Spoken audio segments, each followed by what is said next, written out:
Abang Anda Fitra Paloh, pucuk pimpinan Garpu, sayap Partai Nasdem, Gerakan Restorasi Pedagang UMKM, Abang Anda ya, yang momen ini 3 tahun tepat usianya. Siap. Dan sekaligus beliau ini diberi amanat DPP menjadi Ketua Koordinator Pemenangan Pemilu Daerah Kepulauan Riau. Betul. Selamat Bang Terima Anda. kasih, Dinda. Nah, kita mulai dulu dari Garpu dulu Bang, nih 3 tahun ini usianya gini kan. Coba cerita sedikit dulu Bang, perjalanan Nasdem selama 3 tahun, tipis-tipis dulu Bang. Oke, Garpu 3 tahun. Garpu didirikan 18 September tahun 2021. Garpu bergerak terus selama ini walaupun masih balita ya, di bawah 5 tahun.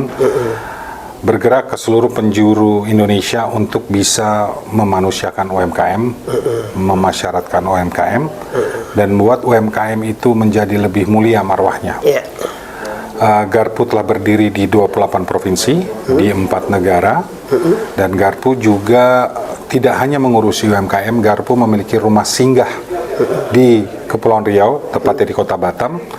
Rumah singgah Rahman, Rusli, dan Firza Paloh, berdasar nama almarhum ayah dan adik saya, yang bergerak untuk membina anak-anak berkebutuhan khusus yang ada di Kota Batam dan sekitarnya, tapi juga bisa digunakan untuk tempat persinggahan mereka-mereka yang mempunyai keluarga yang sedang dirawat di rumah sakit di sekitar Batam. Sehingga Garpu ini lebih condong kepada menjemput rasa empati dan kemanusiaan terhadap sesama manusia. Memang untuk pergerakan ini butuh ekonomi yang bermanfaat dan stabil.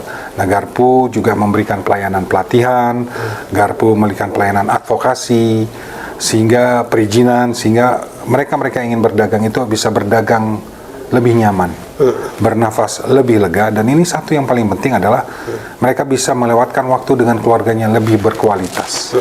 Kita tahu pada saat sosmed seperti sekarang ini, perkembangan teknologi seperti sekarang ini, kumpul keluarga dalam suatu meja makan adalah hal yang sangat langka.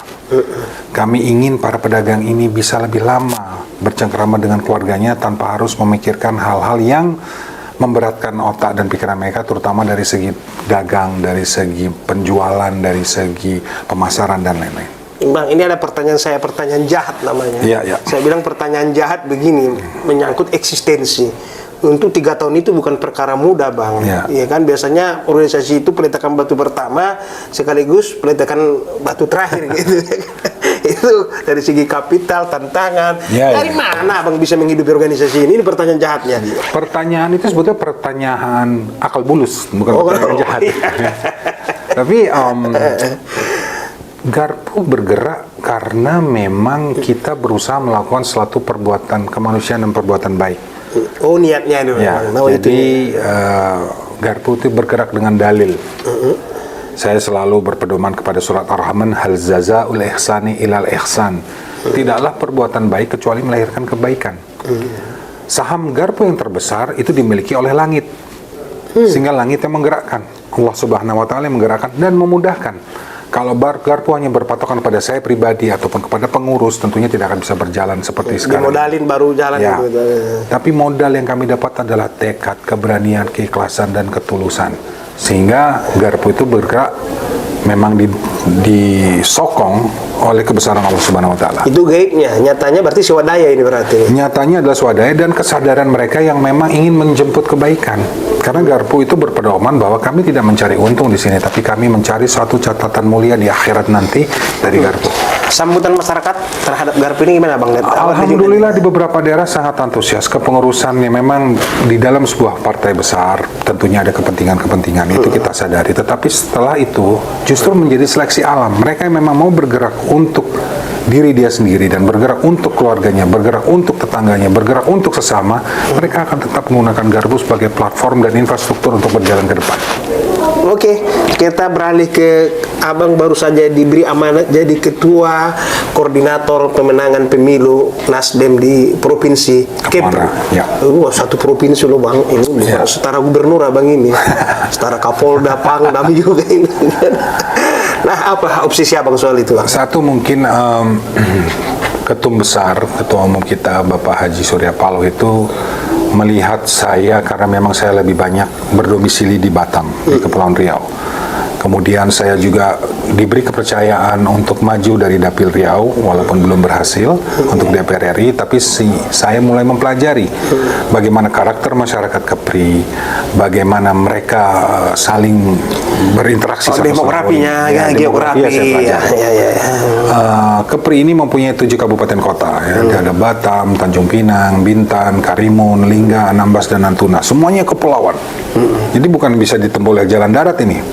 Semuanya harus melalui laut. Tapi kebetulan saya memang orang yang cinta laut, sehingga cinta kepulauan, sehingga menjadi suatu kenikmatan buat saya. Tantangannya benar loh, kalau akhir tahun itu katanya ombak itu baru 2 hari yang lalu atau kemarin malah badai besar ada di Batam. Iya, Batam iya Bang. Ada badai yang sangat besar, tapi badai itu adalah pembelajaran buat kita. Badai pasti berlalu. Ya, betul. Ya kan, tapi kita harus hadapi. Dan memang konstelasi politik yang kita alami sekarang ini, walaupun bukan hanya di Kepri, penuh dengan tantangan, penuh dengan ketidakjelasan, penuh dengan tanda kutip kepentingan juga tentunya. Juga arus ke depan politik kita ke depan, penguasa yang akan berkuasa di negeri ini nantinya tentunya juga akan berpengaruh. Juga dengan lintas partai pasti juga akan berpengaruh. Tapi saya melihat dan menyikapi karena Nasdem alhamdulillah menjadi pemenang, terutama di Kota Batam dan di kabupaten kota yang lainnya, bahkan di provinsi meningkat kursi kita di DPRD kota, kabupaten, dan provinsi. Sehingga saya melihat bahwa konsolidasi Nasdem di Kepri sangat-sangat mumpuni, yang memang dipimpin oleh Haji Muhammad Rudi sebagai ketua DPW-nya. Kemudian Kota Batam yang mendapatkan 10 kursi dipimpin oleh ketua DPD Kota Batam, yaitu Abang Haji Amsakar Ahmad, yang sekarang maju menjadi calon wali kota Batam. Kemudian ketua DPW kita Bapak Haji Muhammad Rudi yang sekarang wali kota Batam akan maju menjadi gubernur Kepri. Jadi lumayan mantap tugas saya ini ke depan, tapi karena saya menganggap ini adalah bagian dari ibadah, bagaimana bisa menempatkan orang yang baik, orang yang kira-kira bisa mengerti bagaimana kehidupan masyarakat Kepri ke depan, ataupun Batam, Lingga, Karimun, dan lain-lain, sehingga itu menjadi suatu semangat buat saya untuk bisa menata ini menjadi lebih baik. Apa yang menjadi prioritas Abang dari segi yang menyentuh masyarakat langsung gitu, yang Batam ini, kalau kita ngomong secara Batam sendiri, kita ngomong soal Batam. Batam ini adalah miniatur Indonesia. Dari segala macam suku ada di Batam. Mau dari Bugis, mau dari Batak, mau dari Flores, mau dari Kalimantan, semuanya Indonesia banget lah. Indonesia banget. Dan juga ada minoritas-minoritas lainnya. Tapi perbedaan ini justru membawa suatu kelebihan majemuk yang justru membawa hal-hal positif. Bahwa multikultur yang ada ini jadikan modal. Tapi tetap kita mendukung NKRI, tetap toleransi tinggi, dan saya melihat bahwa